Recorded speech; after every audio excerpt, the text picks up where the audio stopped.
Welcome to a special on-location shoot of Drive. We're here in the beautiful city of Baguio, where we're not going to give you just one, but two Philippine first drives. Okay, first up, it's going to be the all-new Nissan Xtrail. You saw it launched in the Philippine International Motor Show. Now we get the country's first drive. It's an official media drive, and we drive it 500 plus kilometers. It's pretty awesome. And we're also going to pit it against a car that's going to be launched next year. It's a 2014 Ford Escape 2-liter EcoBoost. Nobody has gotten their hands in this car, and we have it right here on Drive.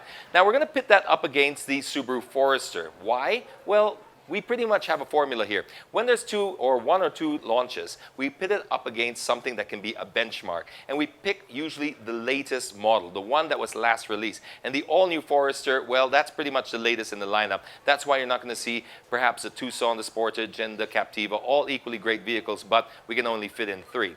We're also going to introduce you to our petrol head of the week, and we've got also some pretty handy tips on fuel.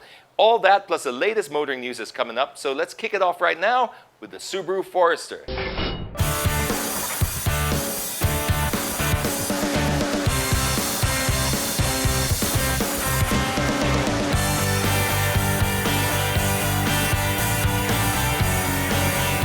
Okay, so right now we are riding the Subaru Forester, which is actually the core product of Subaru. All the other units that they develop, research and development is really centered, really focused on making the Forester a better car. First of all, since we're already inside the cabin, I just want to talk about the creature comforts that we're enjoying right now. When we talk about the center console, it has practically everything that I like about a center console, which is like it has a matte finish with texture. We have 3 knobs here in the bottom.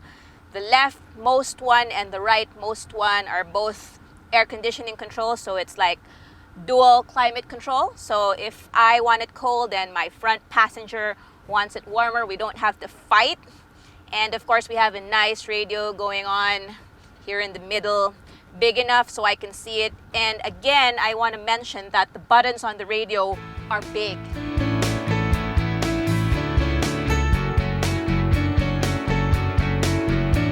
Now, going to the steering wheel, it's actually a nice finish as well. This one feels pretty ergonomic, soft, leathery, not the type that would hurt your hands when it's like under the sun and it's really hot. And of course, on the steering wheel as well are all these shortcut buttons that are going on.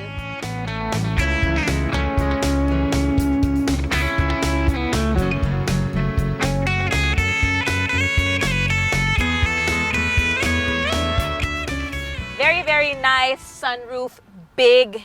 So it's only like a manual thing that you have going on here, which you can push back or pull to close it, which really is okay with me because it's fast.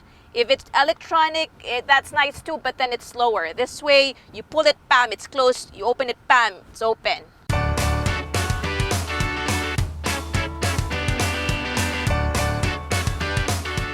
I've been sitting on this seat, driving through the highway, driving through traffic, and it's actually very, very comfortable. I'm not kidding, I'm not exaggerating.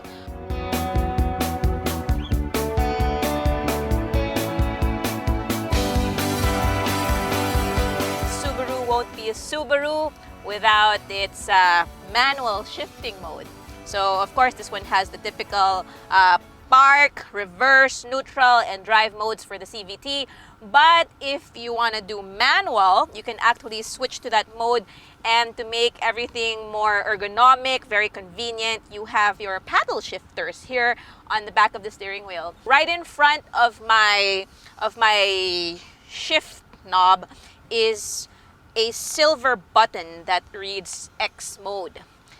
This X mode is proprietary to Subaru, and upon the press of this button, it immediately makes the vehicle ready for more off-road performance.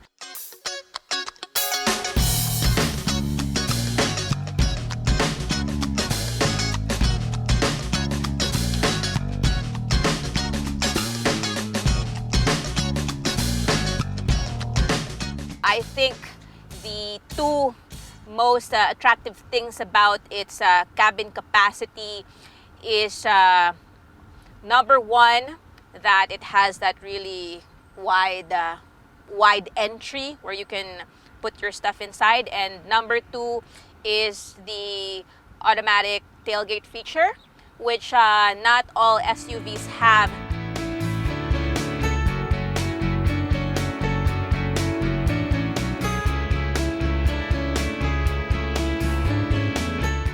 I do have to say that this Forester does look pretty good, so there's no longer that compromise, honestly.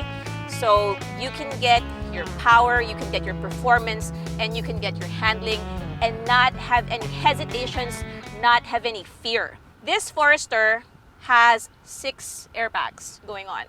So I think in its class, it's actually among the best in safety. With the Forester, I feel I can have one car and it'll do both. I can use it every day in the city for my daily drive. If it's traffic, well, I'm comfortable. I have a nice steering wheel. I have a very comfortable seat. If I decide to go out of town over the weekend, say I want to go to Sagada, it still has a lot of road cuts.